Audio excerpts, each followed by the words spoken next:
Okay. I didn't even mean to record. It's But all it's good. You can fine. always cut I this can. part out. Yeah, but so for what do you want to do? Did you watch all the episodes of Arcane? No, I watched all the episodes of Arcane. I was like, do you want to go through all of them or? Well, we can always do the whole like simple overview, or we could go into the deep like retrospective news since we watched That's the what whole I wanted series. to. That's what I wanted to do. But I was just asking, do you want to go? Did you wanted to do a whole video on it, or did you want to do like break it up into parts, like Act 1, Act 2, Act 3? Yeah, let's do it Act 1, Act 2, Act 3, because I feel like that's easier to digest for everyone. Mm. The only problem with that is it's like it kind of leaves most people have probably seen it already, and so I don't because I kind of want to talk about the whole thing. You know what we can do, because I had a layout. What I was gonna do is we was gonna go through the episode, talk about the characters, talk about the music, and then have other, we can discuss other thoughts. That's how I laid it out, and we was gonna do that for all 9 episodes. Did you share it with me on Google Docs? No. I just wrote it down. Here, I Oh, okay. can put it in the chat if you want. Yeah, that'd be helpful so I could follow Yeah. along. Yeah, I was going to, because I'm going to be reading off of a thing that gives me the episode description, so I can make sure I'm saying everything right. Characters, music, and then thoughts. So that's there. I'm trying to get myself together. History. Okay, because I had this actually ready like not too long ago. That was okay. Bop, bop, bop, bop. Oh, the enemy. Everybody wants to be my enemy. I've heard that song like many times, and hearing it as the intro was like, oh, that's actually different. Yeah, no, the music in Arcane is goated. It's fucking League of Legends has their specific kind of music, but the way that they implemented it for Arcane is just like, it hurts you. It hurts a lot. Okay, let me just do just a simple way. Arcane season.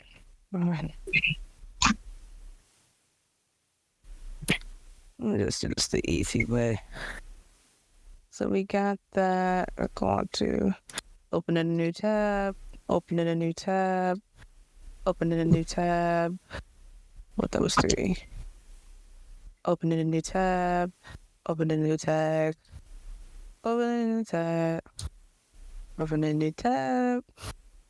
Open in a new tab. And open in a new tab. Okay, well, that's all that's order. You got over tab? No, I got all the tabs. Okay, cool. Okay, so let me turn down my stuff, because you'll be surprised what gets caught in the background noise when I listen to these audios.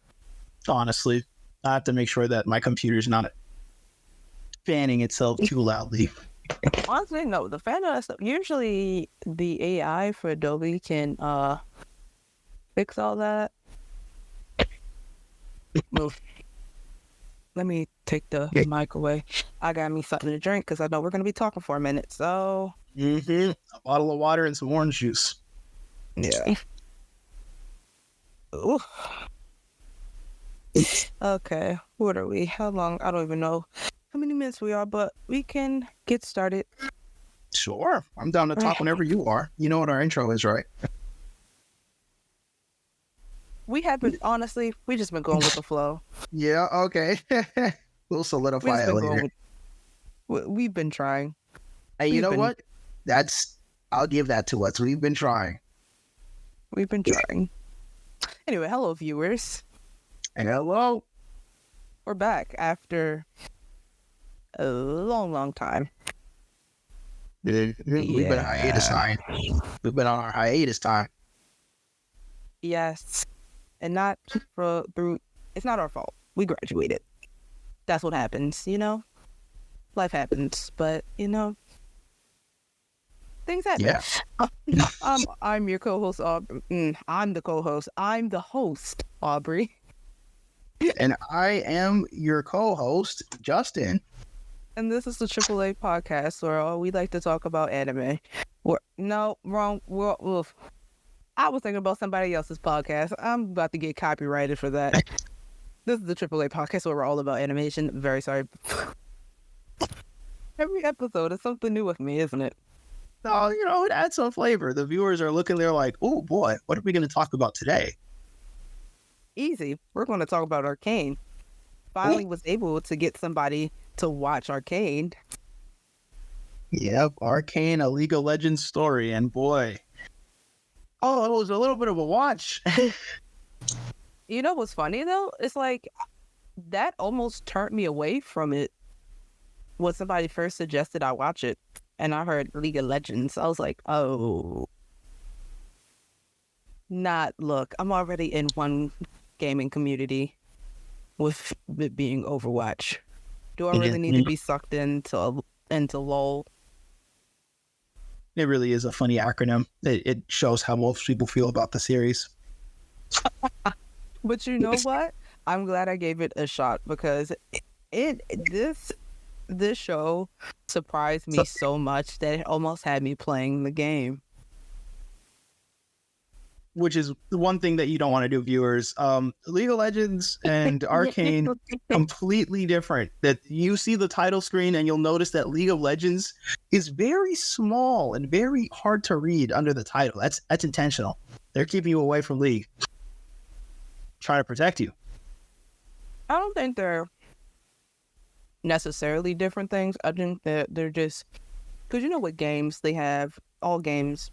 Well, not all games, but some games have lore behind their characters, but it's not like out front like it is with like a Batman game or a Spider-Man game. It's like those games, it's like, okay, these have like already pre-established lore, whereas with most other like game franchises like Overwatch, League of Legends, even Apex, the lore comes, after the game.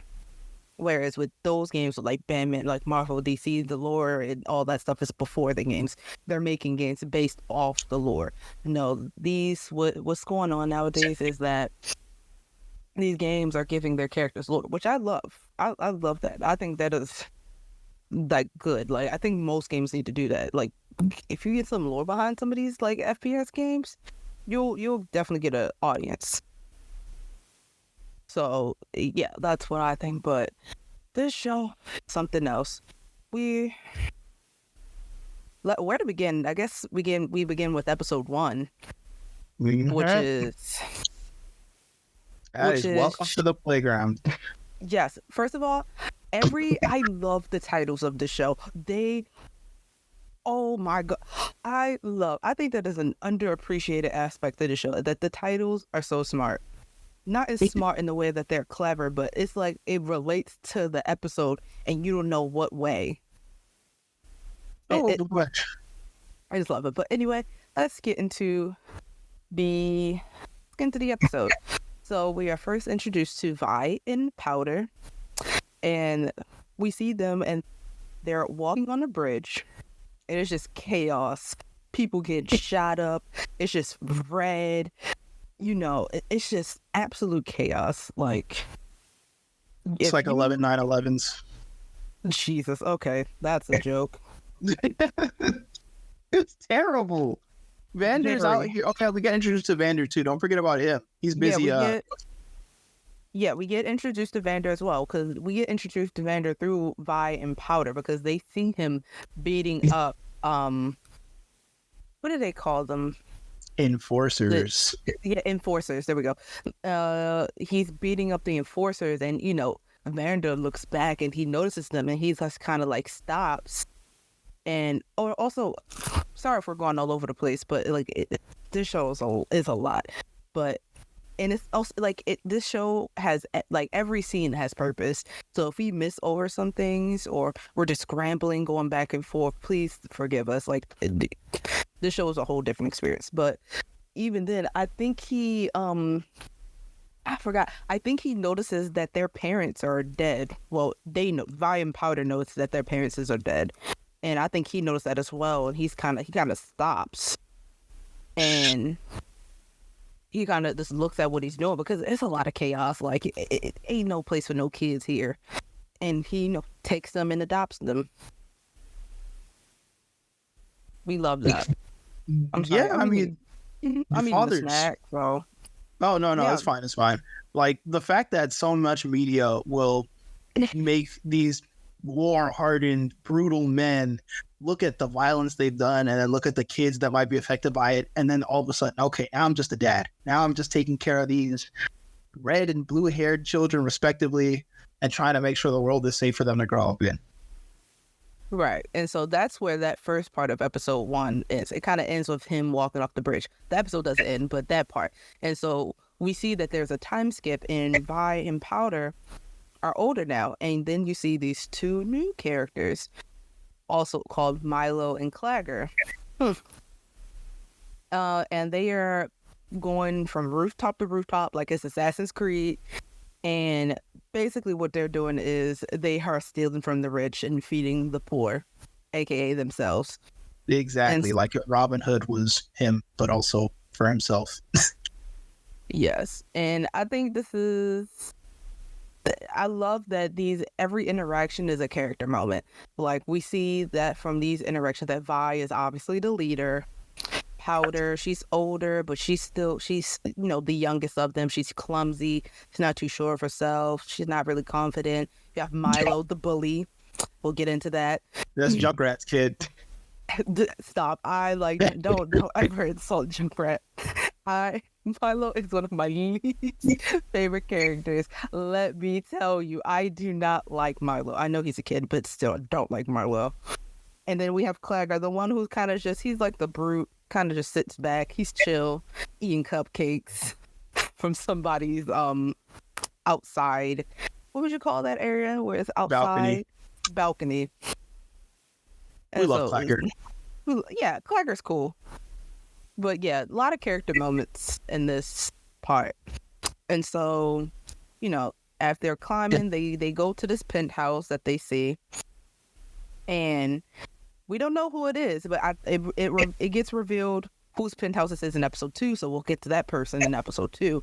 And so basically, they just start going through all the stuff, putting whatever they can in a bag. If it looks interesting, if it looks like it can be sold, put it in a bag. And then Powder finds these crystals, these little blue crystals that conveniently matches her eye color. Nothing's ever accidental. Foreshadowing. Foreshadow. But yeah, and Powder, she gets these. We definitely forgot to say this, but spoiler for all of Arcane. Oh yeah, definitely. Watch this show if you want to watch this show. If you want to listen to us talk about the show, stay tuned. Yeah, this is all spoilers. We're talking about the whole show, but everything spoiler. I might add even a little message in the beginning, But yeah. So she finds these crystals, but while she's looking at them, there's banging at the door because they had put a chair like on like below the doorknob, and that that little thing that they do in like shows and stuff, so people can't get through the door or whatever. I don't know if that actually works. Have you ever tried that? It's kind of just like doors open to the side, there's a little arc that they open to. So if you put a door straight in front of it and you put it at an angle, it's just enough space for the door to fit under the doorknob, but not enough space for it to move from that point. Okay. Use it if you're ever trying to break into someone's house. But also, we here at All About Animation do not condone breaking into people's homes. We do not condone theft either. We do not condone breaking and entering and theft. But yeah, and so the person, we assume the owner of this penthouse, is trying to get in, and so everybody rushes to get out. Powder grabs the the crystals, and one of them drops, and an explosion. It causes an explosion to go off, which then alerts the enforcers and everybody around them. And so they're running to get back home, we assume, while the enforcers are chasing them. And they end up going through like the secret drain tunnel thing. That gross. I would rather get caught. I don't know about you, but I would rather get caught than go through that. Yeah, it's just slime. You can always take a shower. As we'll see, I don't think they get those privileges that much. But so, they escape from the enforcers. They make it. They go to they get on this elevator, which is cool. Oh my god, the cinematography in this show is another thing to talk about, because the way it transitioned, they're up, right, and it just goes down, and you see the difference between both areas. Like, it is beautiful. I love a good cinematography. I may not be the best at it myself, but I can appreciate some good cinematography, and that right there is some good cinematography. Just and the song that was playing, which we'll get to later. We'll get to the songs after the end of every, whatchamacallit. But, we'll get to that song later. But it plays a good song that goes with the vibe of everything. They're kind of going through... What do they call it? What did they call it before? Because it wasn't called Zon in the beginning. What did they call it? The lanes. The lanes. There we go. So they're going through the lanes, which is basically an underground city. It's not really underground, but it's like you have this, like, it's the placement is honestly, it's still weird for me to figure out, because it's like in some ways it is underground, but you can take a bridge to go right to Piltover. So it's like it's underground, but it's not, if that makes sense. It's got a lot of trenches, a lot of, underground areas, but there are some visible places that you can travel to that are at the top of the lanes that will lead you to the bottom of Piltover. So it's sort of like a city on a hill with cities in the gutters. Yeah, it's like Piltover's on a hill, and then as you go down said hill, there's, I feel like I would have to draw this out to explain it, but it's like living in San Diego. It's like living in Los Angeles, where people on the hills have like $1 million homes, and then everyone else is poor. Yes. I don't know much about San Diego, but yes, it's like the structure. Yes. But, and so they're going through, and we're seeing all types of creatures and stuff. As somebody who doesn't know, like, lore, lore league. I was gonna say lore league. As somebody who doesn't know league lore, I was very interested on, just seeing the characters and like, oh, okay, so we have some animal looking character things. Okay, you know what? Okay, I can get behind this. They're establishing that this is a world where animals, I don't want to call them animals because that sounds racist in a way. I mean, it's kind of similar to calling them trench trash. What's the word for it when they're animal-like? Is a word for it? Animalistic? Feral? No. Wild? Okay, we're getting way off topic. But anyway, we have these creatures, let's just say, and we have different species of creatures. And so that's nice. We get to see this. Like, I like that they established, like, okay, this is the lanes. This is where they live. This is what they're about. This is, it kind of makes really okay. It kind of gives you, it kind of gives a justification on why they were stealing. Not that it's justified. We don't condone stealing and theft. None of that. We don't condone that. But it kind of gives them a justification on why. It's like, oh, they're from, okay. Okay, it's this type of show. Okay, you got the top, and then you got the bottom. They're part of the bottom. Steal to make money. Okay, we get it. But yeah, we kind of, after we get a tour from the lanes, we meet this little creeper boy named Deckard. We love Deckard, and by love I mean why Deckard? He's a creep. Like, he gives creep vibes. Like, if I ever saw him around the corner, I would turn the opposite way because he gives out creep vibes. Ugh. And so he's basically like threatening him. He's like, so I see you got a little gold, little couple things there in your bag. Why don't you share? And Vice is like, well, no, Milo runs his mouth. And it's just as like, he does. I was like, Milo, shut up. Shh. Like, shh. Like, and then, you know, Deckard's like, I forgot who started the little taste thing, but no, I think it was Vi. She was like, just the taste, and he was like, just a boom.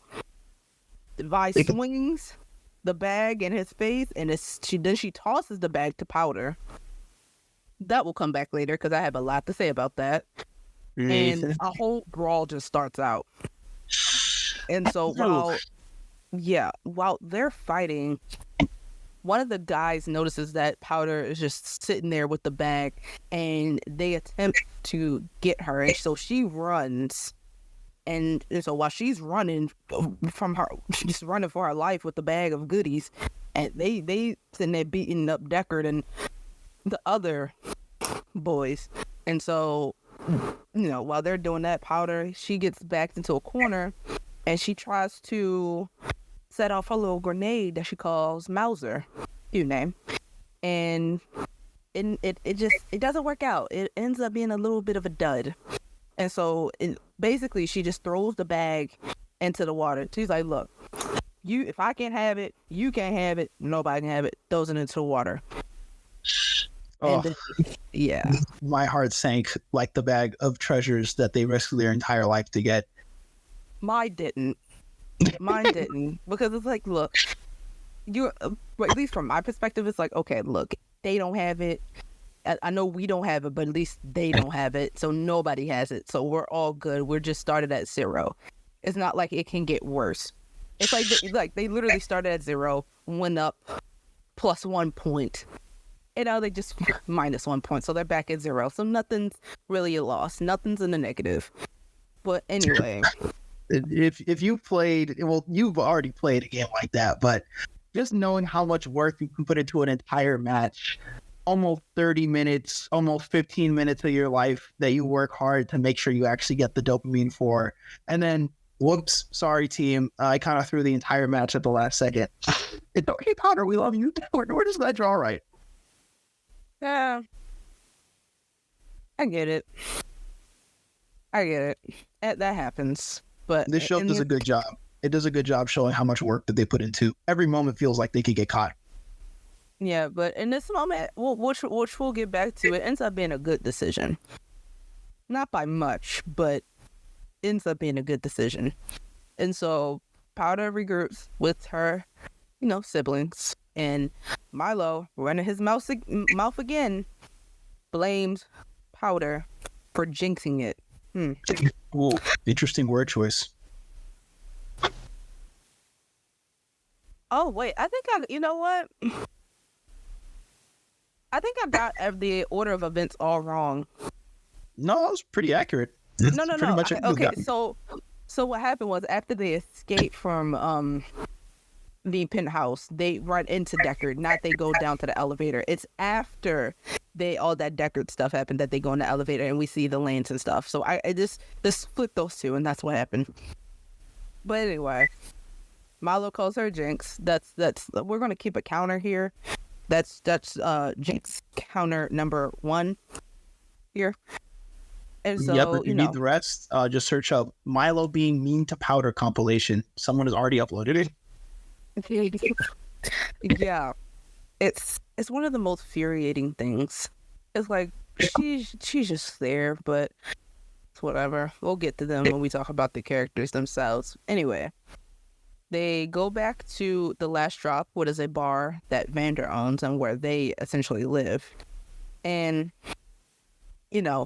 he's pouring drinks and whatnot. And then we get this small little situation with the guy named Huck. a man named Verne, and I guess his little friend, associate, whatever you want to call him, Jules. And so apparently, the Verne and Jules was kind of cheapening out and wasn't giving Huck the money he deserved. And so Vander comes in and, trying to, protect his, patrons or whatnot and help him out. And, it's a nice thing. In this moment, we see the type of character Vander is. And, he looks out for his people and, he wants everything to be fair and whatnot. So we see that. And then after that, Vi and gang come in. And no, they come in while he's dealing with that. And so he kind of side-eye it. And, they're kind of, walking fast, hoping Vander doesn't notice. And so, we see that Vi's like, all right, everybody, keep quiet. But lo and behold, Vander already knows. And Vander essentially is like, look, you can't be going up there. You can't go up there. It's not the place, which is understandable because yeah, them cops was on them very fast. Them enforcers were on them as soon as they saw. I mean, yeah, they should be because it did cause an explosion. But if they weren't up there in the first place, the explosion would have never happened. But with Vander, it goes much deeper than that, and we'll see later that it goes much deeper. And so, Vander tells the other kids to leave.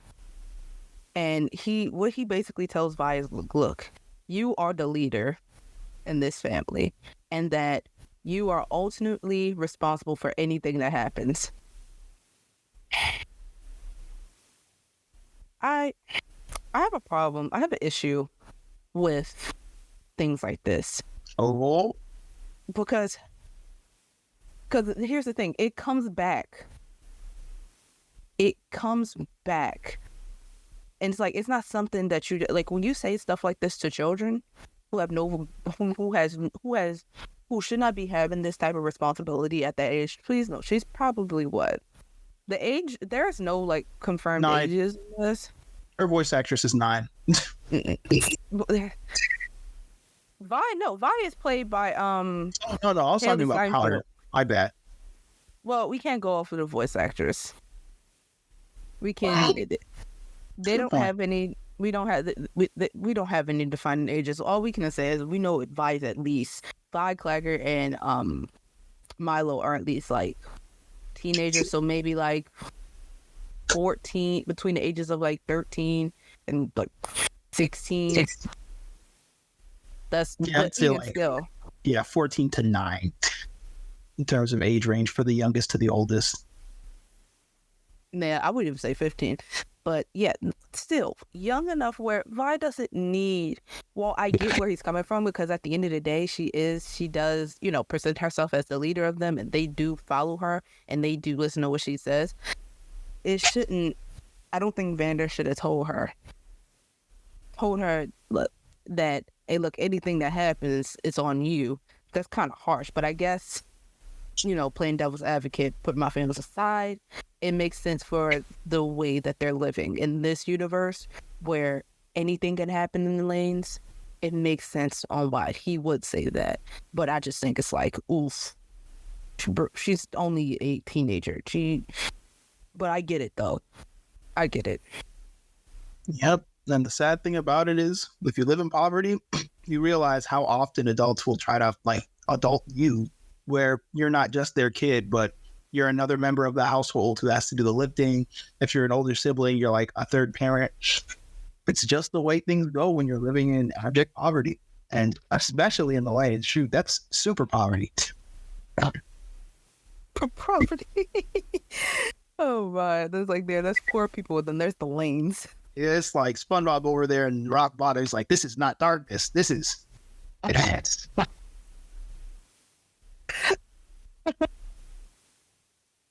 Wow. Okay, that is a comparison, but yeah. Rock bottom for a reason. Yeah, but Vi says that she wants to she wants to fight for Zahn and all. Sorry, not Zahn. Keep on. She wants to fight for the lanes and all that. And it's like, look, just Vanda's like, look, messing with Piltover and all that will just lead to more problems. And she tells her that they'll just have to lay low. And so then we switch the scenes, you know, Clagger and I think Powder outside. Powder's like looking at things, and Vander takes Clagger to go see Echo because it was, you know, it was referenced earlier. Oh crap. Do we miss the scene? No, he's not called Echo in these episodes. He's called Little Man. He's called Little Man. I was calling him Echo since episode 1. No, he's literally. They might have said his name once, but for a majority of like the scenes that we see him in when he's a kid, he's referenced as Little Man. I think they might have only said his name once or twice as Echo. See, now I have to check that out. What was his name? No, because here's the thing. In the credits they call him Young Echo. You know what? I think it's because I've heard them call him Little Man more than I have heard them call him Echo. Yep, it's a nickname thing. I mean, Powder's her name, but you know. Yeah. Well, but yeah, no, it was said earlier that Little Man gave them a tip, also known as Echo. And so yeah. And so while that happens, you know, they go to have a little word with Little Man or Echo, and then it switches back to, you know, Vi and Milo talking, and, you know, Powder is listening in because she found out that she still had the crystals in her pocket because she had forgot. So, you know, not so much of a loss after all. So she goes to, like, tell Vi, but she hears Vi and Milo talking, and Milo, once again, running his mouth and talking about Powder.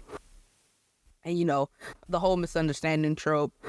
Powder hears that, leaves, and then, you know, Vi is defending Powder and criticizing Milo. And, you know, as she should, because that's her.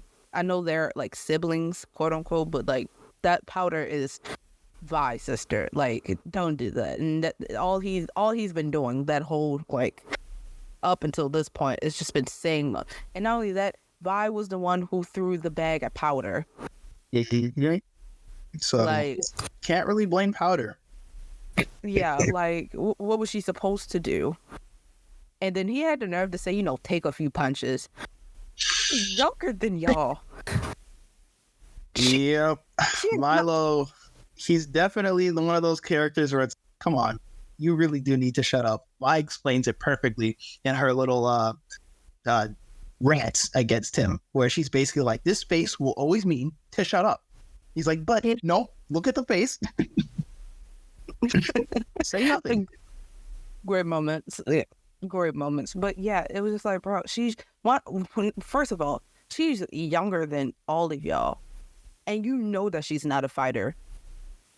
So you want her to take a few punches? And what will that do? If she took a few punches, she couldn't throw them. She couldn't throw them. But she took a few punches. Like, come on now. Like, y'all would have lost the bag to them. And so, like, they would have lost either way. Like, there's no way. Also, I want to... Actually, you know what? I'll tell you when I get to the music part. Let me write that down. Because it has... What's up? I was going to say, in the meantime, I kind of, like, wanted to talk about the expression. Just... You know, if we're going from the story to another aspect of the show, the character expression, man. Ooh, that one scene where Milo's getting like yelled out by Vi, he's like, uh-oh, you know, you can see the anxiety, because I kind of feel like Milo is mean to Powder because Powder's kind of like everything he doesn't want to be. You know, Milo isn't really the strongest member of the team. That kind of goes to Vi and Clagger. And the most he's got is like agility and being a little, you know, weaselly. But I feel like he's mean to Powder because it reminds him of himself. Yeah. Like, he's insecure in his own way. And here's the thing, like, they kind of allude to it in this episode, but Powder's really smart. to be building Exactly. her own stuff like that. That takes knowledge. Like, you have to know how things work like that. Like, you can easily look that stuff up, but to just know how to do it with the lack of resources that they have in the lanes, like, she's finding scraps to make these little bombs. Like, that's nice. So yeah, I think she's just an insecure little person, because she is little, quite small, very skinty. Honestly. And another thing is that it's shown a little later, I think in another episode, but Powder's a really good shot. Yeah, we'll get to that, because that was a nice moment. But Vander and Clagger, they arrive at Benzo shop, little person called Benzo. He basically runs this little pawn shop, and it's where Echo works. And He's a little sneaker. He's looking around, eavesdropping on people. Yeah, and Echo basically alludes that the person that he got the tip, he didn't get a tip from a person, but there was a guy who will be introduced in episode 2 who came into the shop, and he bought some things, and He was a little rich. He was coming out with the money.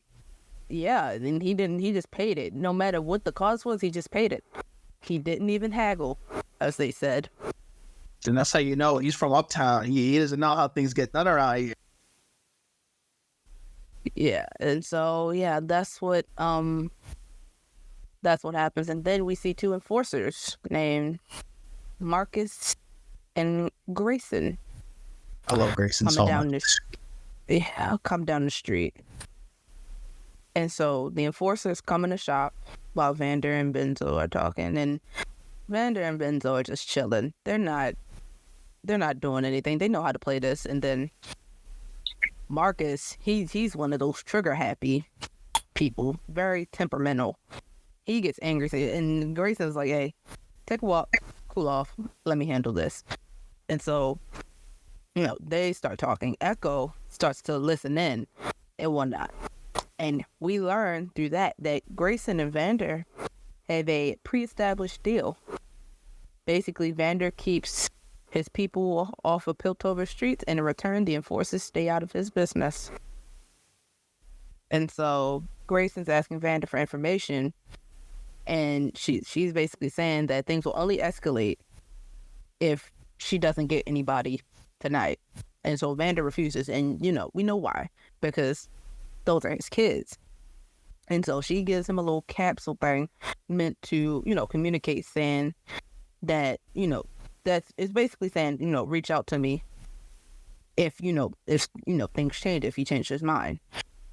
And so then that happens. I mean, it makes sense. Vander used to be this fighter, has kids to take care of, so he's not fighting anymore. So he's making deals and stuff, under the table deals. Makes sense, yeah. But I guess it has to happen. I mean, we'll get into it in later episodes, but this kind of shows the change in Vander's character from the moment that he finished beating down that enforcer and then saw the sad look on Powder and Vi's face. He's like, "Oh snap, maybe war changes people, and maybe I should avoid that." Unfortunately, not everyone sees it that way, as Echo's over here eavesdropping like, "What? Until the enforcers?" So that'll come into play later. Right.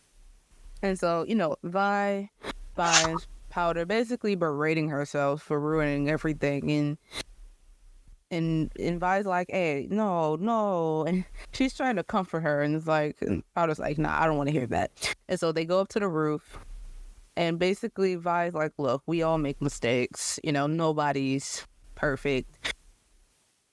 And it's that she's basically like, "Look, as long as we stick together, we're good." And then Powder reveals about the hex crystals, and the Vi's like, "Let's keep it a little secret," and tells Powder that she's stronger than she thinks, and that one day the city will respect them. Meanwhile, in a far-off laboratory somewhere, we see Deckard is being manhandled by some thugs. And then we meet an antagonist named Silco. Silco. Antagonist? We'll find out later. But anyway, he's basically like, you were only supposed to follow the children. You weren't supposed to fight them. And then he's like, look, they were the one who ambushed me. And it's like, look. He's like, look. He's like, look, you're not really that useful, but you can be useful for this. And so, oh no, that's not what happened. Oh, a lot of things happened, but essentially, Deckard reveals that, they were behind the explosion, and then, they kind of escort him away, and then, we meet the doctor, Singed. That really is his name. Yeah, that's his name. That's his name. And then Circle's like, hey, show me what's this little thing we've been working on. Look, tell me what's going on. And we see this bright purple liquid. It is later to be known as Shimmer. And what happens is Singe places a cat in a cage. And then along with the rat. And we're thinking, oh, he about to get this cat some drugs or something. No, he gives the rat the drugs. The rat drinks the Shimmer and starts turning into this steroid-like monster. And he kills the cat in one go. And yeah, that, we kind of end the episode, with that. And yeah, that was episode 1. It really does a lot of work. It really does so much setup and so much exposition. And it does it this is one of the hardest things for movies or TV shows in general, making exposition feel natural. You'll know exposition's exposition when a character starts saying, as you know, we have to do our work to make sure that this person doesn't take over the underground, but this and this. And then you'll be saying to yourself as an audience member, why would you talk to them like that if they already know? Yeah, the answer is, for the audience. But in episode 1, so much gets established with just so little explanation. Just Shimmer, show don't tell, Vander's nature, show don't tell, Powder and Vi and Clagger and Milo's relationship, show don't tell. It's just so perfect. Yeah, like we see what relationship is like between Vi and Clagger. At least in this episode, it's very hostile. Whereas with Clagger, it's kind of just like nonchalant. He just kind of lets things happen. He doesn't say anything to discredit anybody, but he doesn't stand up for anyone as well. Kind of sad. And then then Vi, very headstrong. She loves her sister, and she knows her sister is who she is, but she doesn't say anything mean to her about it. She just wants her to keep trying, and so she she's the leader of the group, and so she leads them and do what she needs to. Then we have Vander. He's keeping everything together. Well, he's trying to keep everything together. He's trying to keep all the people in lanes together. He's trying to keep his kids together. He's trying to keep everybody out of trouble so the enforcers won't come out. So it's just like you have him, and then you have Grayson, who's like, look, I'm not for what the enforcers do, but this is still my job, and so let me help you. Is basically their relationship between Vander and Grayson. It's a help me help you. Yeah, it really goes to show how far Avengers come from the whole I'm gonna beat up enforcers and be okay with war to I'm going to be the peacekeeper and do whatever I can to prevent us from getting to this point. It really just it's good. Yeah, not and then visual storytelling, but like character acting. Yeah. Then we have Marcus, one of those cops. Yeah, he says you trencher trash.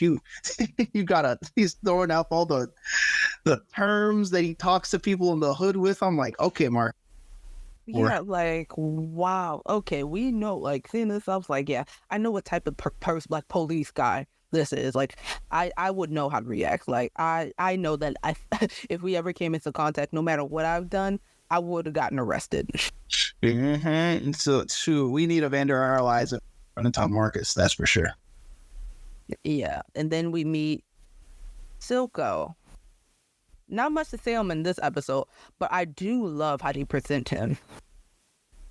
He's like a Jafar or like a Dr. Falliser from Princess and the Frog. I wouldn't even Not a say traditional. that. He's more of a Scar, which is hilarious. Still hilarious when you see his full face, because it's like, yeah, he's more of a Scar character where he sits in the back and he waits for a perfect opportunity. Yeah, and it really is cool how they present him where even though he's not traditionally strong like Vander, the amount of, and this is for later, the amount of plotting that he gets into, that's going to show you that Silco's strong in his own way. Oh, yeah. Then you have Singe, the little doctor. The doctor characters are always creepy. Like, it's... But... yeah, that was the characters. Now, the music. We do have one song in this episode called Welcome to the Playground, which is conveniently the episode title, which I love. Yeah, I mean, it comes back to that whole titling function where you'll hear a character say a quote and realize, oh, that's the title. Or you hear a song and realize, oh, that's the title. That really hits home if you didn't connect the themes earlier. Even for a viewer that hasn't been paying attention, they'll be like, wow, so profound. Right. And so, yeah, it's just, I love that. Have you listened to the whole soundtrack? I've listened to most of the soundtrack. There were some, iconic tracks for me, dynasties and dystopias. I'm like, oh my god, we'll get to that. We will get to that. We'll get to it.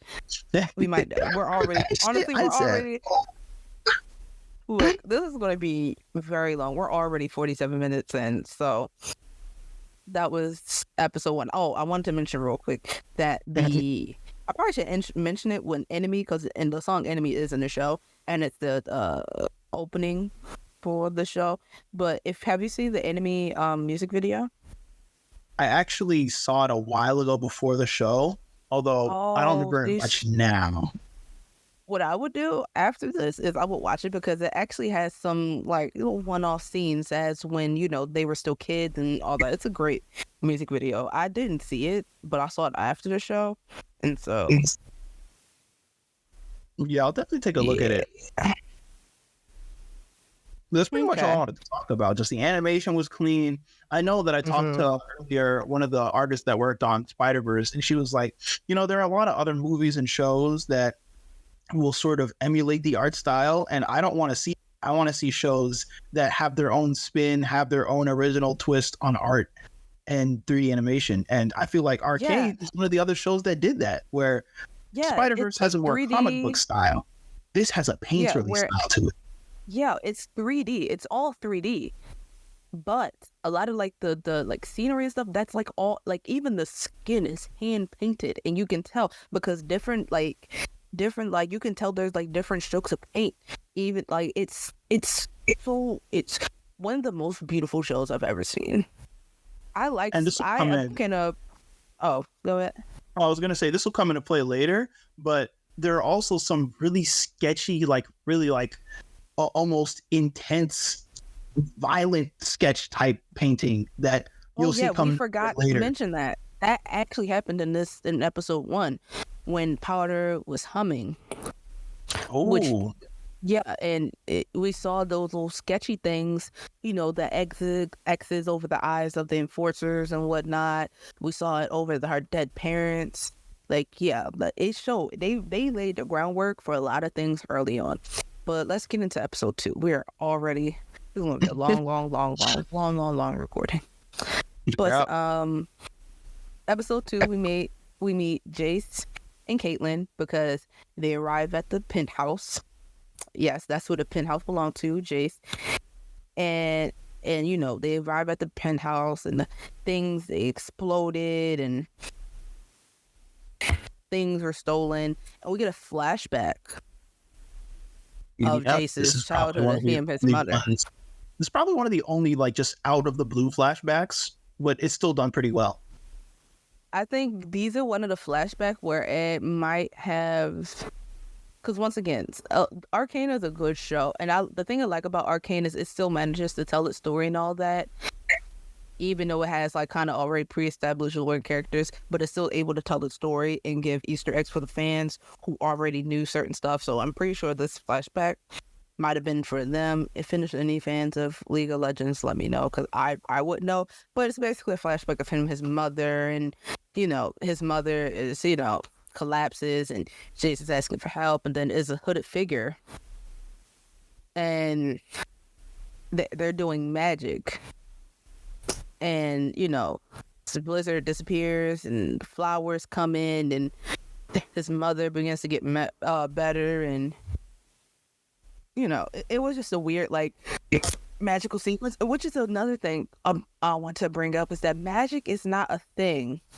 Like, it's a thing, but it's not a thing in Arcane, which is interesting. Yeah, I don't know. it's kind of like a lost art. Yeah, I don't know too much about that because, again, I don't know anything about League, so just take my opinion as you will.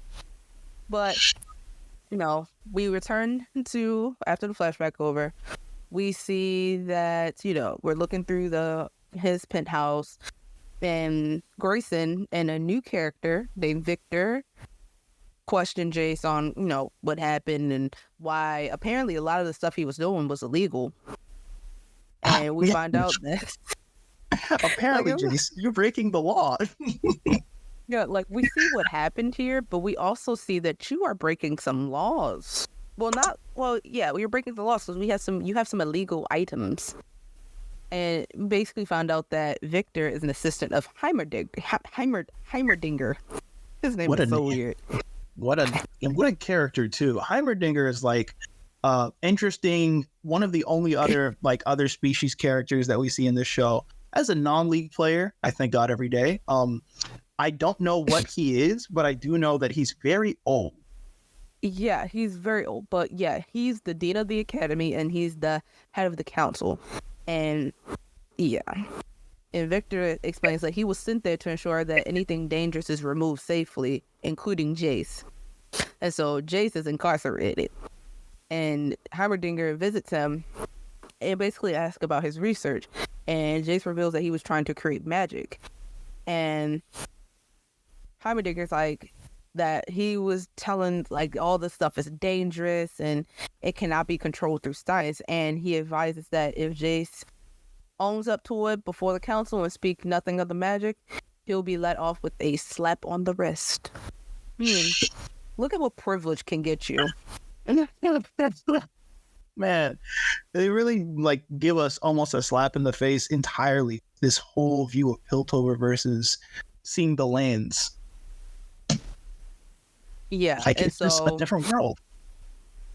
Back to the lanes, we see that Vi, Potter, Milo, and Clagger are in this little arcade thing laying low.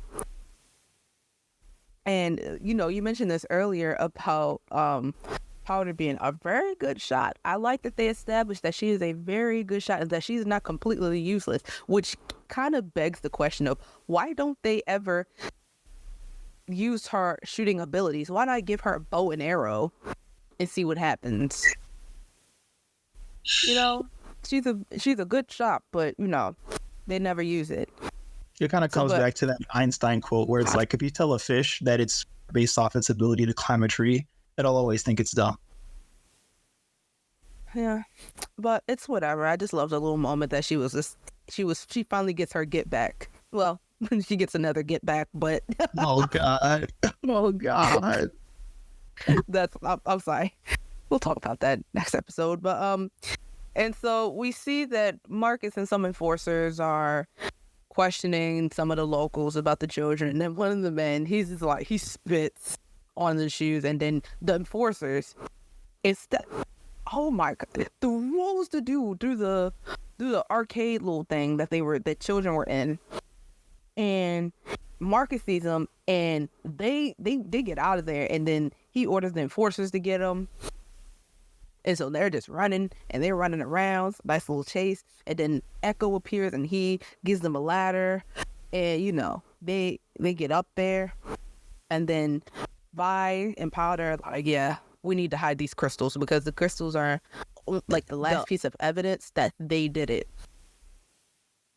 So, and it's crazy too because earlier in the last episode, that's why Powder came to go talk to Vi. She's like, yeah, no, I have some crystals. Show him to Vander. No, that is Vi's immediate reaction. Do not tell Vander. Do not tell anyone that we have those. And she was right to say that. Yeah, no. Yeah, right in the short term. But I'm sorry. But then we need a counselor, Mel Medarda. One of my favorite characters. She's one of my favorite characters. She's like in my top 5 favorite characters in the show. Black Queen right there. Literally a Black Queen. Yes. We love. Oh, she's amazing. Her character. Like in these first like couple episodes, I was questioning her, but she grew on me. I was like, okay, you're good. You're cool. Okay. But she does the funniest thing. She's looking at these like little puzzle things. And she was going to give it to one of the counselors for his birthday, but it's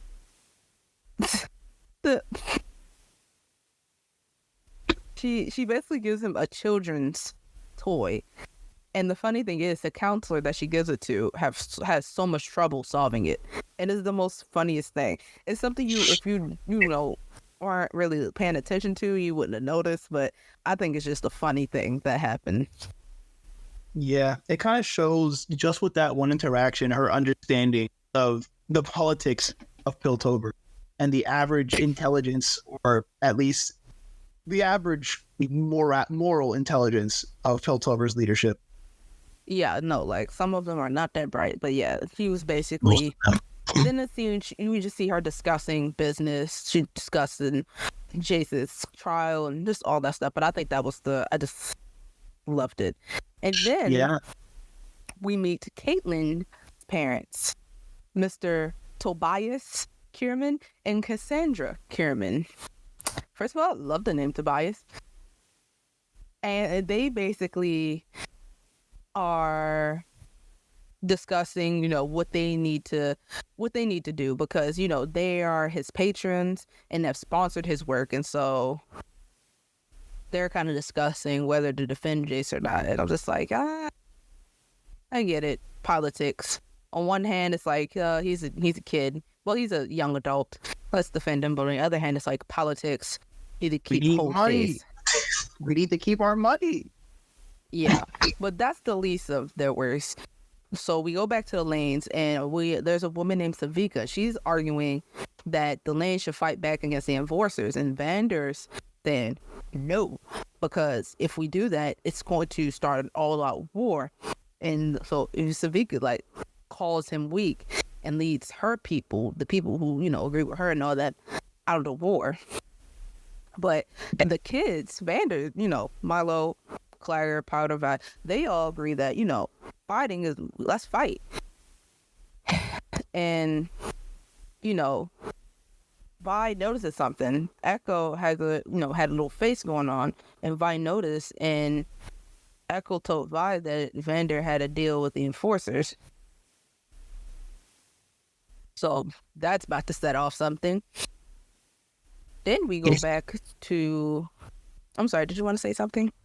Yeah, I was going to say that Echo sort of, through that eavesdropping, shows the two different ideologies when it comes to Vander versus Vi and people like Civica, where it's like, Vander was alive for that. Vander was able to witness firsthand what a fight between Piltover and the lanes looks like, which is why he's trying so hard to avoid it. But then you've got people like Civica and Vi. They're younger. They're filled with fire. They're like, we need... Wait, are you saying Civica?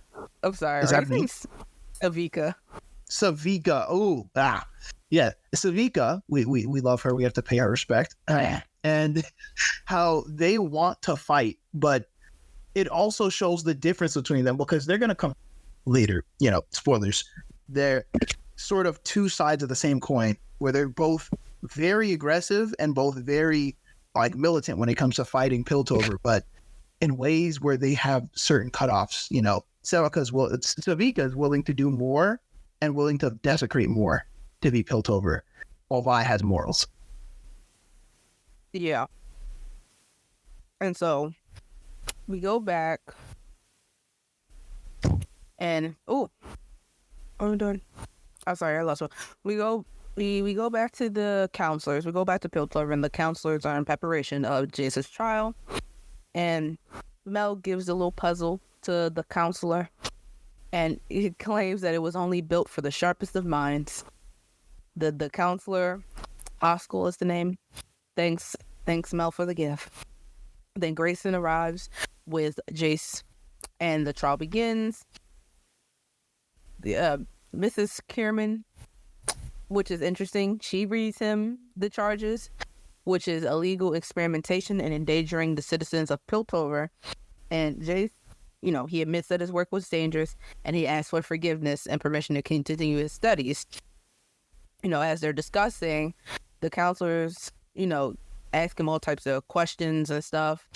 And then, they're, getting to the kind of just, like, what are you doing? Why are you doing this? Kind of, just badgering him and all that stuff, as this is a trial.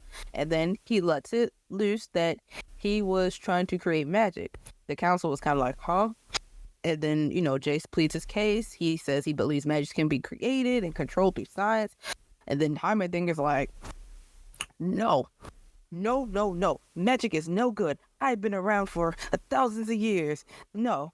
The arcane power, because that's what the magic's called. It's called arcane. I honestly, once again, not a league person, so I don't know what that means. But I was like, okay, this is the magical source, whatever it is. But basically, Heimerdinger's like, it's dangerous. And so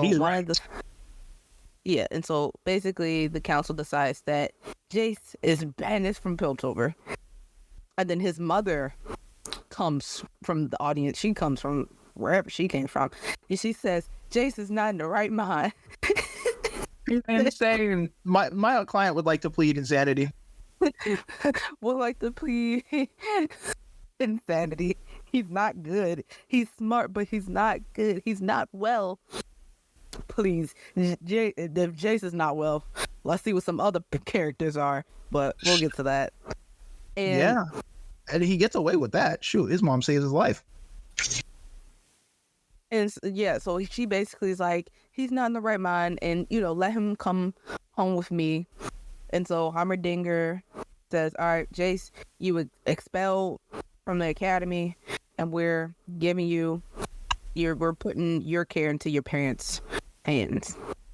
And destroying all your research. And guess what?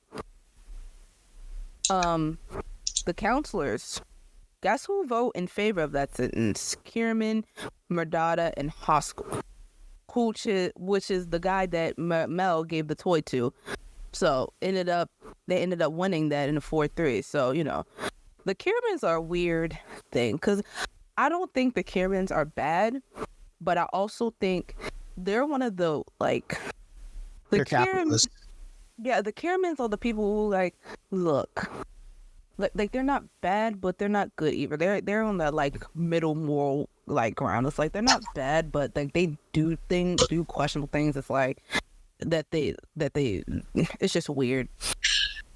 I don't have the brain capacity to sit there doing that. They're capitalists, therefore they're bad. No. Oh, wow. Literally, one of their conversations that they had about it was like, oh, Jace, we're his clientele. We have to support him. And then immediately as Jace loses access to the academy, sorry, Jace, we don't know you. You best leave. Well, I was going to get to that in a little bit. They're back chasers. True. But anyway, Silco orchestrates a meeting with Marcus. And, that's Silco is like, look, I can help you. It's another one of those help me help you situations. But we'll get back to that. Anyway, Jace's mother is talking to Jace, and Jace is like, look, magic saves your life, and his mother's like, just leave that whole magic stuff alone. You already got in trouble for it. Just leave it alone.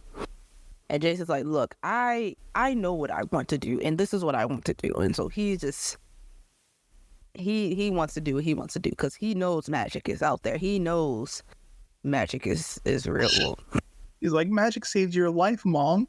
And then she's like, yeah, but it's not going to save your life now. I thought I could trust my family. Now I have to find someone else who can help me. But anyway, then we switch to Victor. He's looking to do Jace's research. But he kind of, he has some fascination with it. And so Heimerdinger leaves Victor to, lock up the place or whatever. But Victor stays to examine Jace's work in further detail. So yeah, honestly, that happened. So somebody's interested. Orders like that. Yeah, no, somebody's interested. And then next we see Silco. Deckard is back, and Silco offers Deckard a vial of shimmer. Deckard is reluctant, and he says that it'll kill him. And then Silco says, true power only comes for those who only comes. Basically saying that true power only comes to those who do to those who will do anything to achieve it. And Deckard drinks it, and he goes through the same physical transformation that the rat went through, and he grows in size, strength, and his eyes are purple, his veins are purple, and he's like, it's like a Hulk transformation, but like 10 times more painful to look at. And purple. Yes, and purple. And what if he was purple? And so now we'll get to the moment that you talked about. You were like, oh yeah, Jace tries to kill himself. Jace comes back to his...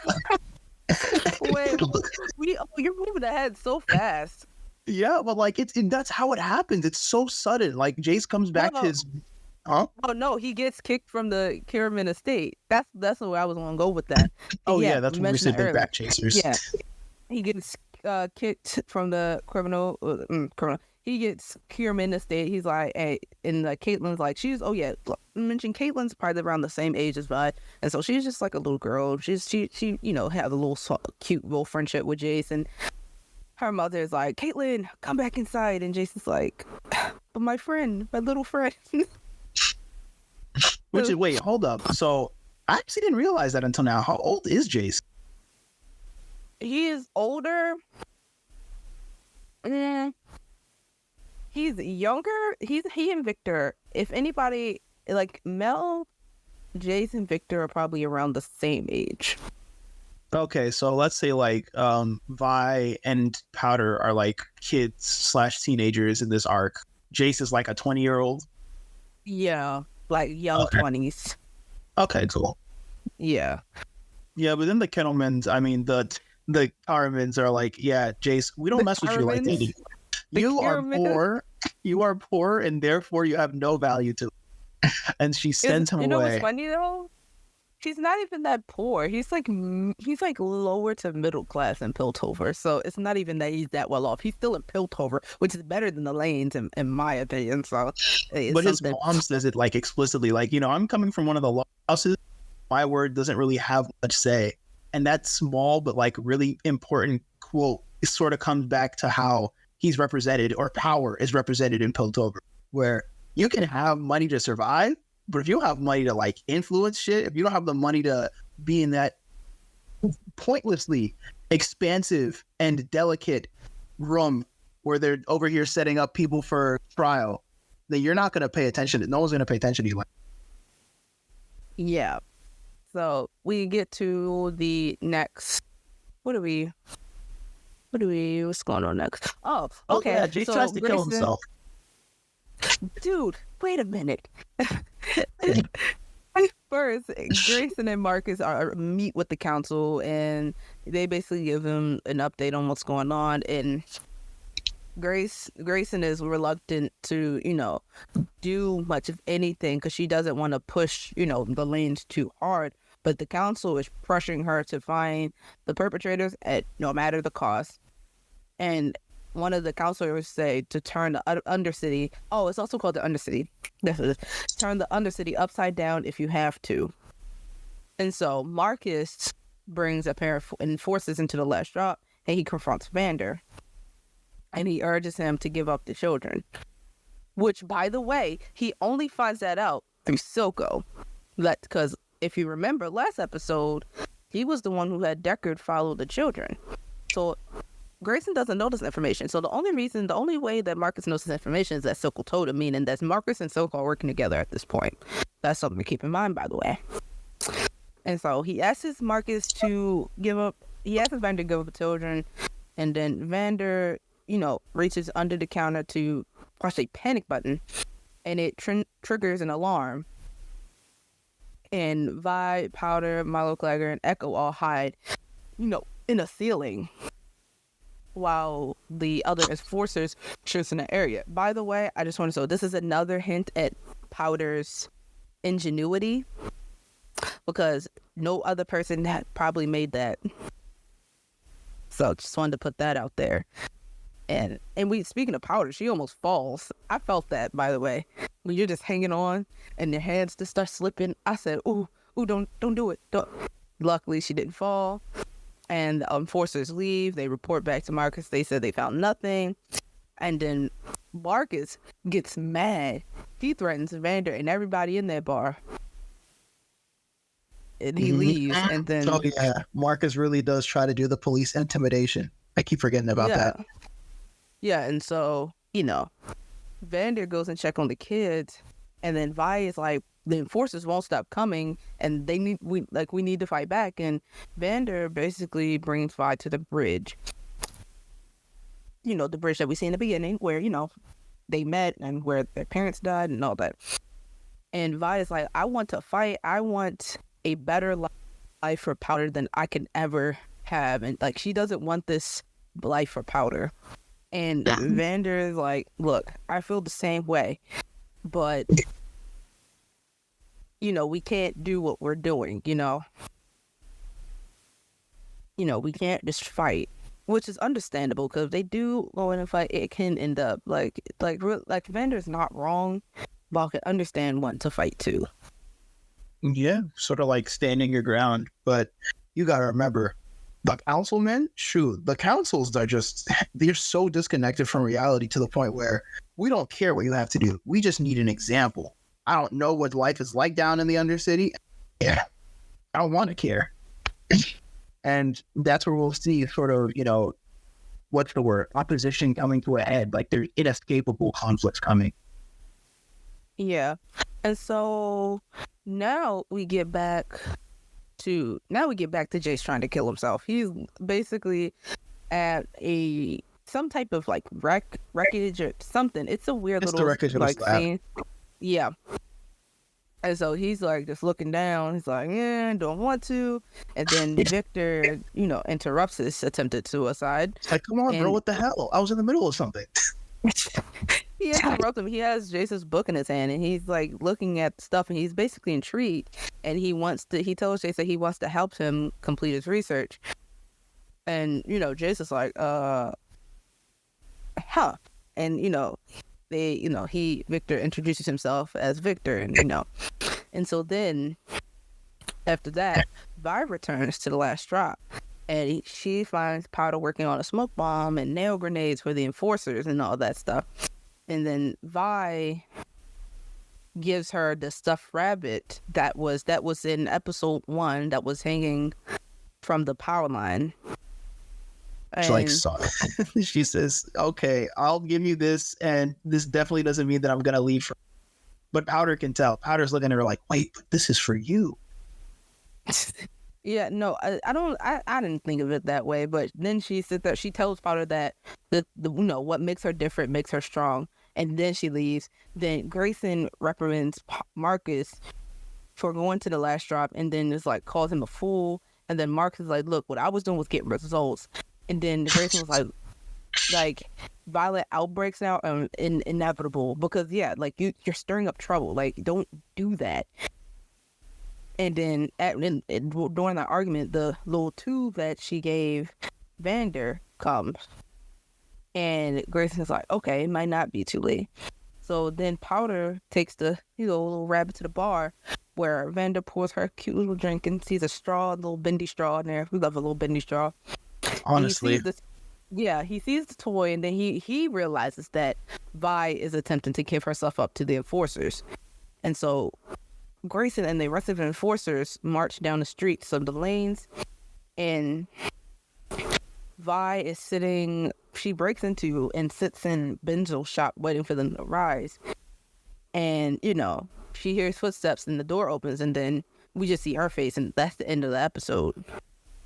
Yep, and the music they play catching there, it's like, ooh, they know how to do a montage so well. Because in that moment, I really am thinking, oh, wow, this is the end for Vi. She's going to give herself up. Like, there was another song in this episode called Our Love that had Curtis Harding and the amazing Jasmine Sullivan. We love Jasmine Sullivan in this house here. Honestly, I don't know how the team at the studio got so cultured with their song choices. Like, who told them? We love it. It's a cute little song. I think it's under recognized. It's a nice little song. But yeah, it's a little bit of break pace from the usual soundtrack. Yeah, so we meet a couple characters here. We meet Mel, Jace, Victor, Heimerdinger, the counselors. We already spoke on Mel earlier. We love Mel. We speak on Victor. Victor's a nice character. We see an interesting story with him. Yeah, really touching on some of the trench trash that can make their way out and make their way up. Yeah, like I like Victor. It's interesting, and not only that, he's disabled. So, and we love disabled representation. So. Make more disabled characters like Edward Elric. But then again, well, let's the acts, different acts. And then we meet Caitlin, but honestly, Caitlin doesn't get a character until later. So there's nothing to say about Caitlin nor her parents, because her parents are her parents. It's whatever. The counselors hate them all, except for Mel. Yeah, they're supposed to be hateable, and there are some that kind of very explicitly set themselves up, like the one name I will never tell you because it doesn't matter. But they really do a good job of showing different interests and how that all comes together to make a largely selfish leading class that only wants to really keep themselves at their highest interest. Like, what's it called? It's trying to give the councilman a gift, and it's like, I'm allergic to those nuts. Are you trying to kill me? Yeah. But those are the characters. That was the music for the episode. That was episode 2. Honestly, I'm gonna be honest. These two, when I was first watching this, I was like, okay, episode 1, episode 2, and I think it was because everybody told me that episode 3 gets really good. And it's like when I first started, when people started recommending it to me, it's like, oh yeah, okay, I'll watch it. I was like, yeah, you need to watch, because episode 3 is really crazy. And so I was like, episode 1 or 2 were boring me because I was waiting for episode 3, but rewatching it, it's when you rewatching it, it's just another experience.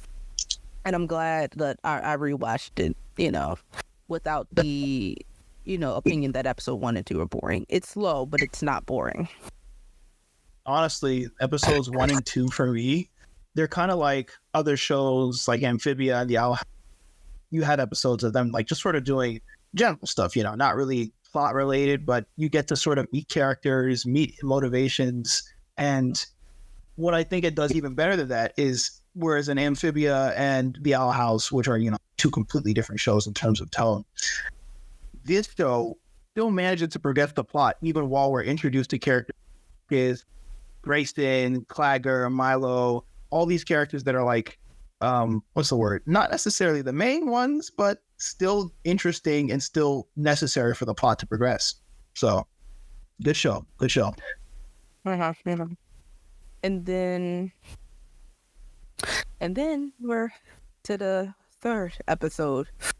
Woo boy. D-Day. And let's actually wrap up with this episode because I got animation stuff to do at 6. Oh yeah, no, that's fine. I was gonna say, yeah, you wanna, yeah, we can do that. But episode 3, remember how Vi was sitting in that shop? This is it. This is the end of her character arc. Bad news. Vander's here. We don't start with that. We actually start with Silco. So we're calling a story when Vander tried to kill him with drowning. and which led to his eye being deformed. And he reflects on it, how it changed his perspective and contemplates his gratitude towards Vander for doing it. It's a weird thing they start with, but it's also a nice character thing they start with. Yeah, I can't believe I almost forgot that. It's haunting. Yeah, because it's like, wait, what? Vander did that? But it's like, it shouldn't be surprising. As in the first episode, he was beating the living crap out of people. Shut up, Vander. He's like, shut up, Silco. You're insane. There's no way we can do this. Beating the shit out of him. Yeah. And so, yeah, then Vander and Benzo, they find Vi sitting there. And Vander basically shoves her in the back room and locks the door. And she's like begging to be let out. And then, we see Grayson and Marcus arrive. And Vander's offered himself to be arrested. And Grayson is like, I can't arrest you because I need you down here to keep the peace. Because if you get arrested, everything else falls apart. And he says, she's so right for that. And he's like, Benzo will handle things, and says that it's the only way. So Marcus handcuffs Vander while Vi is in the back screaming. And then, she has all the stuff on her, so she tries to look out like a small window, and Marcus is shouting for somebody to stop, and then boom, blood is just is on the window. And then Grayson and the other enforcers we find them dead, gone. And they were it was honestly seeing that for the first time, I was like, oh, this is what we're getting into. This is what we're getting into. It's not fucking fair. She had so much to live for. Oh, not much, actually. She died in episode 3. Okay. Well, that's fair. And then immediately after, we realize we don't realize who started this. We know someone walking out from the shadows. A very familiar. And Ben goes to recognize him too. He's like, Silco, you showing your face around here. Well, yeah, we see Deckard, who's looped up on the shimmer, and Silco does reveal himself, and Benzo's like, Silco. And his little accent. He's Australian. And Benzo's like, he's stepping forward, do something, but then Deckard, like Super Saiyan speed, kills Benzo. I was like, he mauls him. He mauls him alive. Oh, it was just death after that. And then Marcus is like, wait a minute, this is not what I was talking about. This is not what we agreed on. I was like, well, that's what happens when you're making deals, not to be like, because you want things to be your way and you want to make deals and stuff. That's your fault. And so Silco's like, boy, bye. And Silco hit him with the deals change, bro. Here's your literal blood money. Yeah, here's your blood money. Get out of my face for your next. And then, Deckard knocks Vander unconscious and drags him away. And, Silco leaves and is like, traumatizing. Vi and Marcus. Here, with a blood-covered window blocking her and all this violence, fucking stomping. Wait. Oh, yeah. Oh. Yeah, Vi witnesses all of this. Vi sitting here helpless, unable to break the door down or get the window to help her surrogate father being kidnapped and her father, basically her uncle, getting murdered. Yeah, and while all this is happening, Jace and Victor are like studying and trying to stabilize the hex crystals. Breaking the law. They're doing crime together for science. Yeah, they're breaking the law, breaking into things. Victor gets Heimerdinger's keys, but Jace is like, he wants to get Heimerdinger's keys, but Jace is like, no, I don't know how I feel about that, and it will put them both at risk. And then Victor's like, look, we gotta do what we gotta do. Man, he said, you can't ask permission when you're changing the world. And then we switch back and we find out that Echo saw everything too. And it's like, and Vi asks where they took Vander, because this is I'm pretty sure, I think Echo probably followed them to see where they went. And so That's he right. knows where Vander is. She's like, follow them. Tell us where they went. And from there, they had to reconvene. Oh my goodness.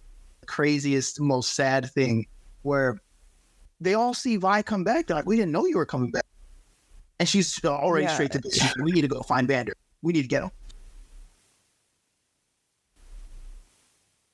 Yeah, and so, well, that's later. Right now, what's going on is we find out some of the effects that happens with Shimmer, because Deckard, he's like throwing up and nauseous and whatnot, and then we find out like Vander is like on this little in this little building or whatnot where, you know, Silco and all his workers were working and stuff, and Silco and Vander have a interesting argument. And it's just like both of their points is like we both want to save save the lanes, but we have two different ways of doing it.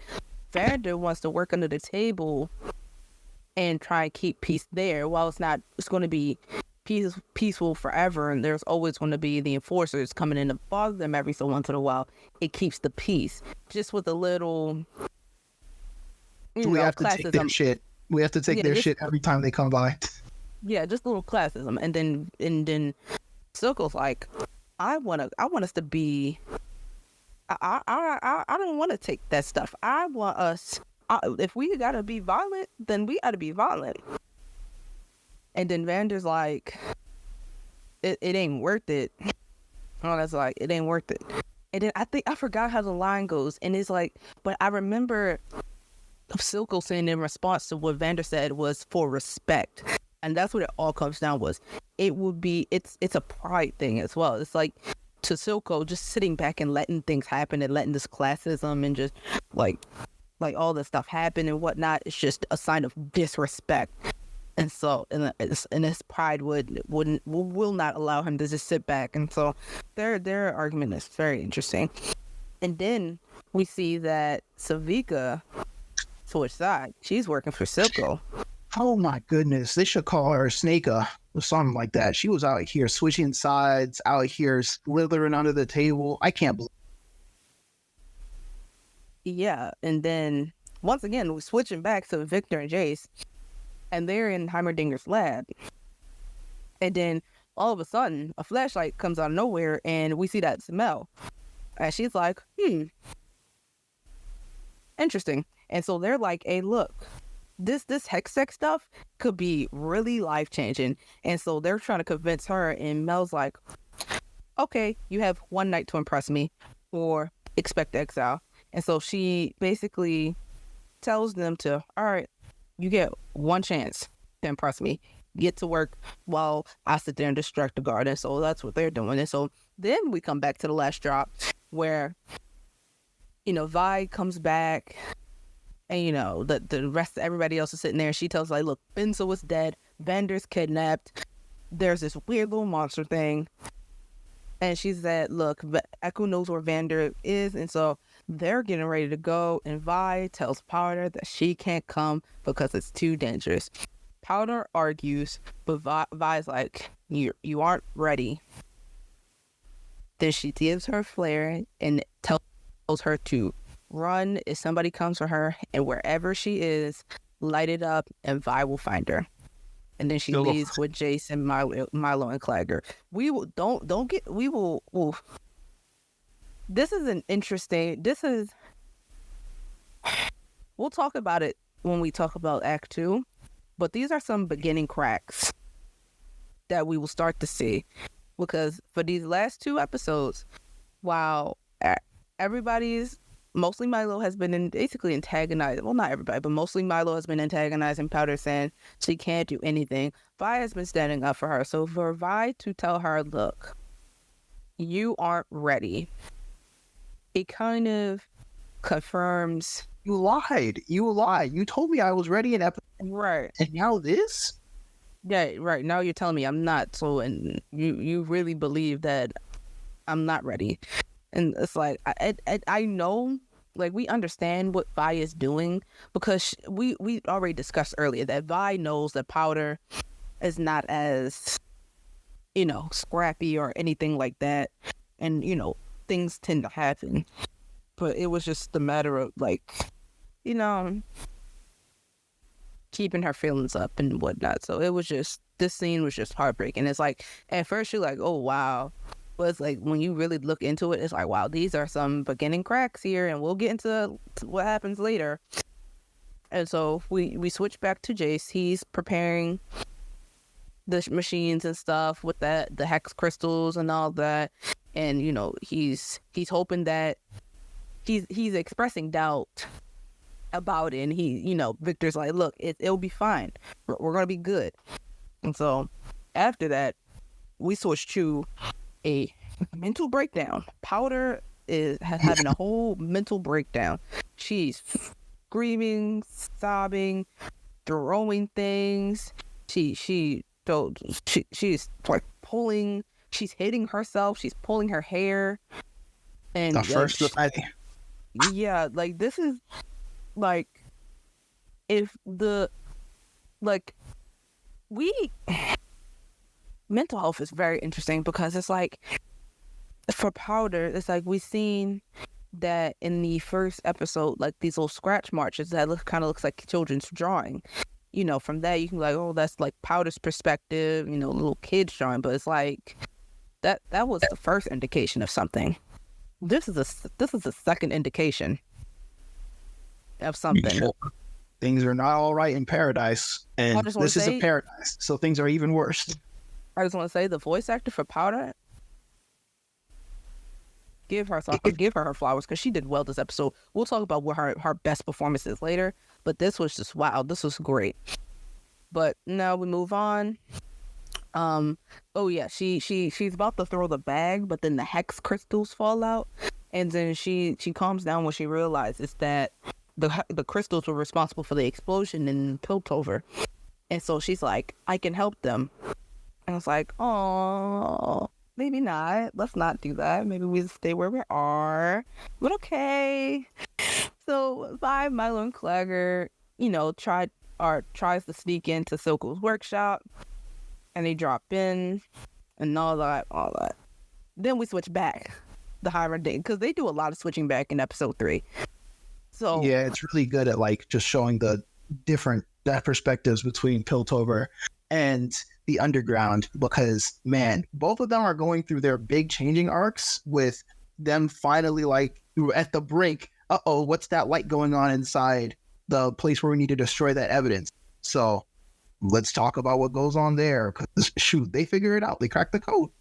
Yeah, no, in the crystal begins to stabilize and begins to levitate things and all that stuff, and they start experimenting and stuff like that, and then stuff starts breaking, and he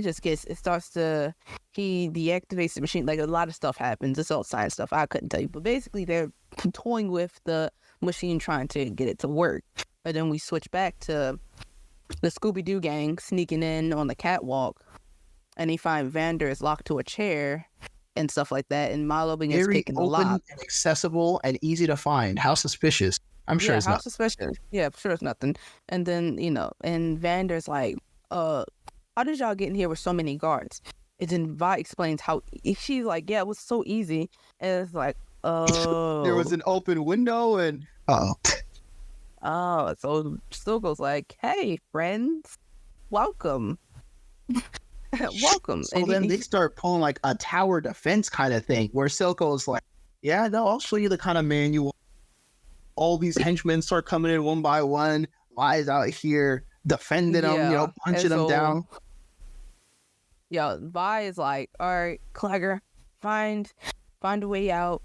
And she puts on Vander's gauntlets, metal gauntlets, and and Vander's like, no, don't do that. And she starts fighting Silco's henchmen and whatnot, and then Powder arrives, and she sees that Vi is about to fight, and the guy, he takes out a knife, tries to hit him with a knife.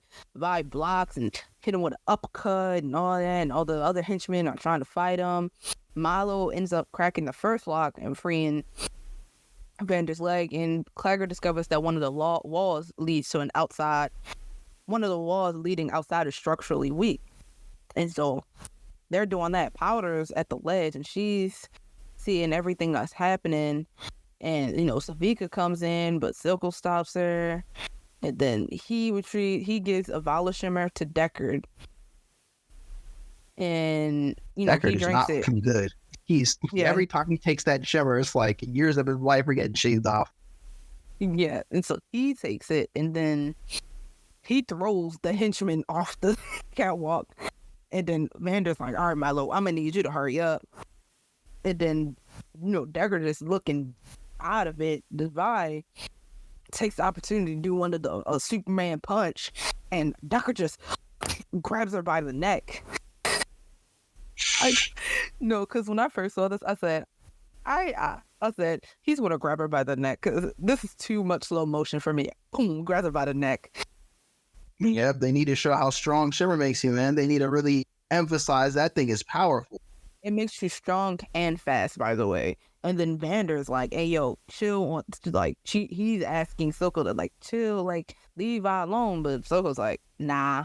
And so Deckard throws Vi to the ground and knocks off one of the gauntlets. She crawls into the back room to another room with Vander. And they, slide the door shut and lock it. And then now we switch back up to Piltover, where two enforcers, backed up by Heimerdinger, are attempting to open the door to the lab. But Victor, he used his cane to bar them together. And so Jace is trying to work the machine so he can get things to work.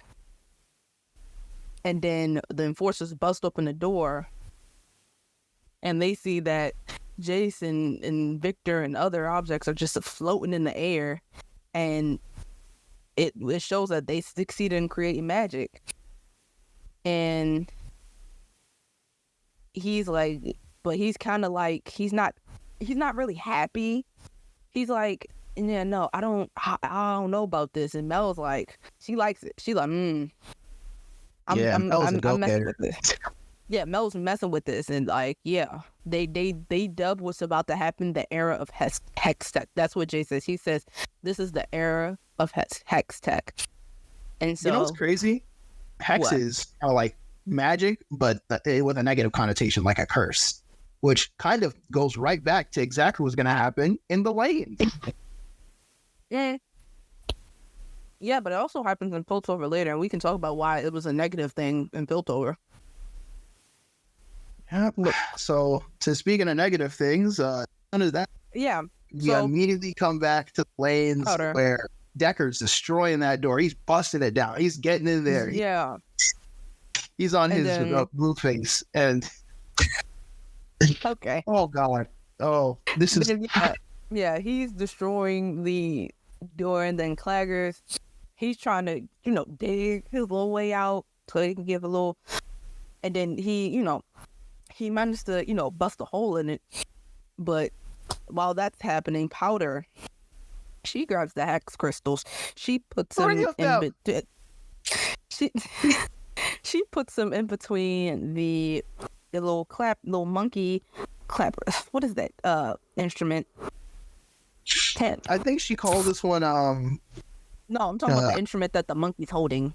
Oh, cymbals. She puts it in between the symbols that the monkey's holding. She winds up the toy. No, she puts it to the hair. She was like, please work. And she winds up the toy, and then she puts it through the little hole in the wall that she was watching everything. And, while Deckard is punching in the little wall, and Milo cracks open the final lock, and Clagger's pushing the bricks away to make the hole in the wall so they can get out. And the monkey winds up to Deckard. You hear it stop. It's like, huh? Here, stop it there. I'm pretty sure it was just one big explosion, and they just did that whole thing where they just showed different angles of the explosion. But the monkey, the stuff explode. Powder is knocked from the ledge. Savika pushes Silk out the way and gets caught in an explosion and loses her left arm. The flammable trail of shimmer residue ignites all the way back to Singe's lab, and he gets caught on fire. one of the crystals ricochet into the ceilings of the room, and it propels a metal like thing into Milo and Clagger's bodies and buries them under debris. And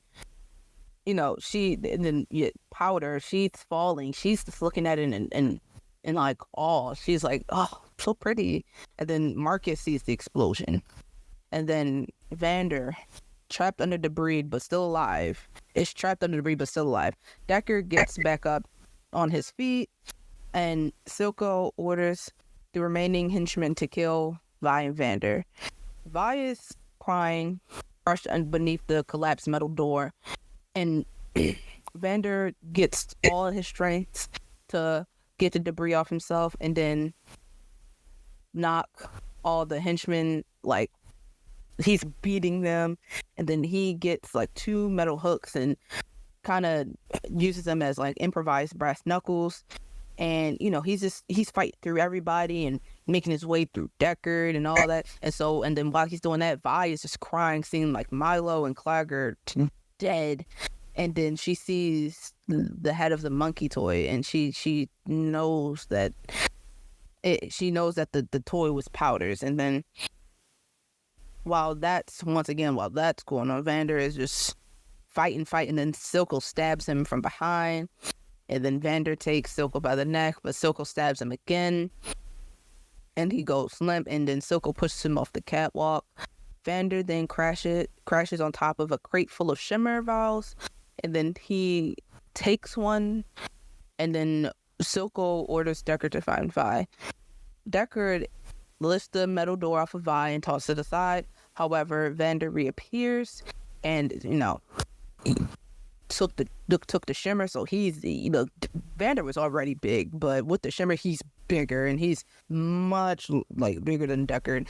And so he grabs Deckard and he pins him to the wall by the throat, and then he's squeezing until his body goes limp, and then he just throws him to the side, and then he screams out Silco's name. But the flames are just getting worse in the building, and so he, instead of pursuing Silco, because he could have killed Silco in this moment, instead of getting Silco, he grabs Vi and jumps through the wall, and then he just plummets to the ground. Vi then, is holding Vander's head in her hands, and Vander tells her to take care of Powder before he is presumably dead. He dies. That's theories. For League players. I found out, so I know. But yeah, there's theories. But anyway, Vi is crying, because, Vander just died, and then, oh my gosh. This is wow. The most catastrophic part of the show. Yeah, Powder appears, and she is so happy that her bomb finally worked. However, she then sees Vander's body and Clagger's bloodstained goggles on the ground. As she slowly realizes what happened, Powder is like, no, Vi's like, she's like, did you do this? And all that. And then Powder begins crying. Oh, sorry. Wait a minute. Okay. Oh. Let me know if you need me to take this one. Oh, no, I just sneezed. Wow, just had a whole sneeze attack. Have to edit that out. But yeah, Vi is furious, and then she's telling Powder, she said, I told you to stay away. And then she hits, oh no, it was before that. Let me start over. Powder begins crying, and she's like pleading that she only wanted to help, and Vi, furious, told Powder that she told her to stay home. She punches Powder, and then Powder's like, why did you leave me? And then Vi grabs Powder's face. They're looking at each other eye to eye, tells her, because you're a jinx, and that Milo is right. And Powder, Milo is no more. Yeah, that's what I said. Milo was right. And then Powder is tears, is begging for Vi, and Vi realizing that, look, that she's too angry. She just punched her, like she did all this stuff. She walks away, and Powder is just calling for her and calling for her sister to come back. And Vi walks off, collapses against a wall, listening to Powder beg for her, and Powder, believing that Vi abandoned her, goes into another like breakdown and sobbing. And then Silco, he comes back, and we see that he finds Powder. And then when Vi turns to look at her sister, she sees that Silco is standing over her. So she attempts to go back to her sister, and Marcus catches her and puts a drugged claw over her nose and mouth, and basically drugs her. And so she's unconscious. She's being dragged away, and Marcus tells her that Silco will kill her if he sees her. Man, fuck Marcus. Yes, really. Then, Silco asks Powder where her sister was, and he has a knife behind his back, by the way. There's a knife behind his back. And Powder jumps into Silco's arms, and, to the point where he, it knocks him down, and he drops the knife. As she's, like, still crying, she says that Vi left her and that Vi is not her sister anymore. And then after a moment of contemplation, Silco wraps his arms around Powder and comforts her, saying, "It's okay. We'll show them. We'll show them all." Yeah. And then we listen to Goodbye. We listen to the saddest track of the entire show. Goodbye. No, I beg to differ. This is not the saddest track, in my opinion. The saddest track of Act 1. Okay, we can say that. There we go, yeah. We can say that because there's another song that I think is sadder. Oh, yeah, I mean, shoot. Well, let's not spoil the entire thing. What act do you think is the saddest one? Which act has the saddest track? Act 2. Oh, wait, no, Act 3 has a good one, too. Wait a minute. Yeah, see that? Because I'm thinking, like, which one is she talking? That could be. Well, each act has a sad song. Well, I should say this is the saddest song for Act 1 because each act has a sad song. Act 2's song is not necessarily... about episode 3? Like, did all your friends, were they right? Oh, they were right. Because this was what they were talking about. I was like, oh. Like, everything was going crazy. I did not expect them 2 kids and just go out like that. They went out brutally. I miss him to this very day, man. Milo, for all the trash that Milo spoke, they were done. Milo had unlocked the last lock. Clagger had opened the hole in the wall to a hole. Like, we're talking Phineas and Ferb, Wile E. Coyote, someone fell through a wall. Like, they could have walked out of there. Yeah. And you know what's funny? When I saw people reacting to the show, a lot of people were quick to blame Powder. And I'm just like, look, I said, yeah, like blame the child. Why do we not blame Silco? Because let's be honest here. Or, like, if we're going to blame a child, blame Echo, because he sent them up there to tilt over anyway to Jace's apartment. So why don't we blame Jace? Because Jace had all that stuff in there. He had the hex crystals, which were illegal. So why aren't we blaming Jace? Why are we blaming Powder? Like, let's not. Like, girl has issues. My favorite thing that I read about Arcane in the comments was that we are all a villain in someone else's story. Okay. And you know what? Truly, one of the most accurate one-sentence summaries I've seen for an entire show. If I watch Arcane and I was on Netflix and I saw the log line, it just says we're on someone else's story, I'll say, yep, I know exactly what kind of show I'm going to watch. Yeah, no, this whole show is cause and effect. It's literally cause and effect. Yep. And you know what?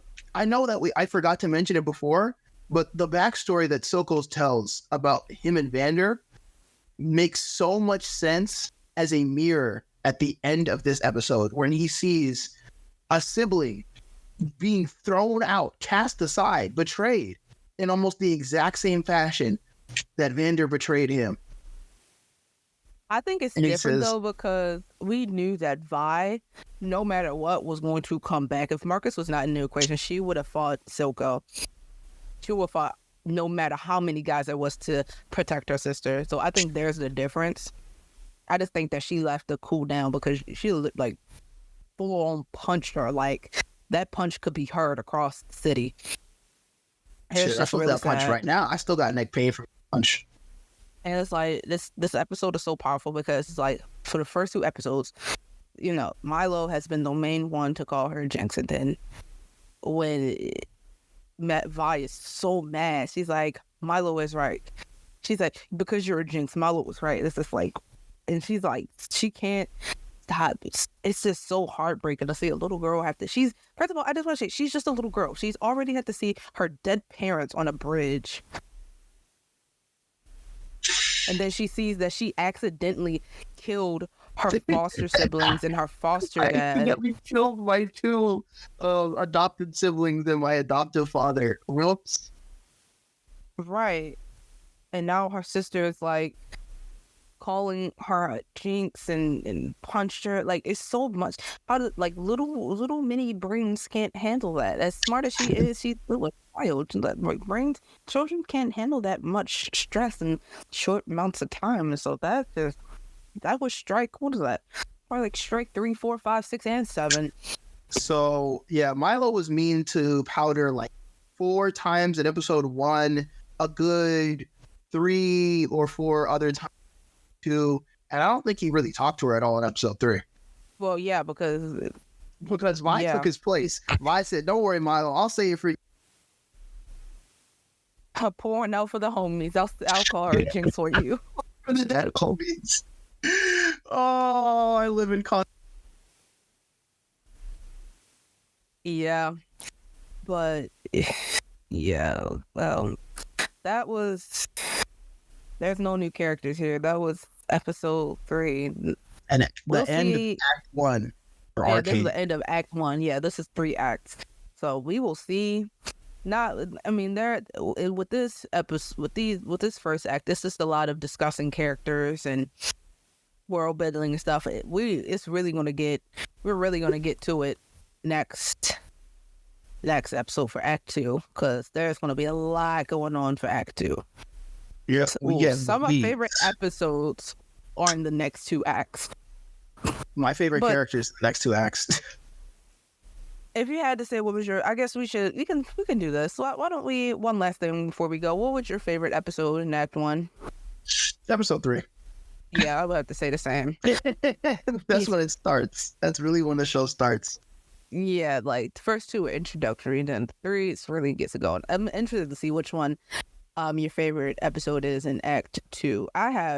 It's kind of hard because I like all the episodes in Act 2. I mean, I like all the episodes in general, but finding my favorite is hard, but we'll find out. But yeah, this has been a doozy. So and it will continue to be a doozy next week. Yes. So I'm Aubrey. I'm Justin. And this has been the AAA podcast where we talk all about animation. We will catch you later. Bye. Bye.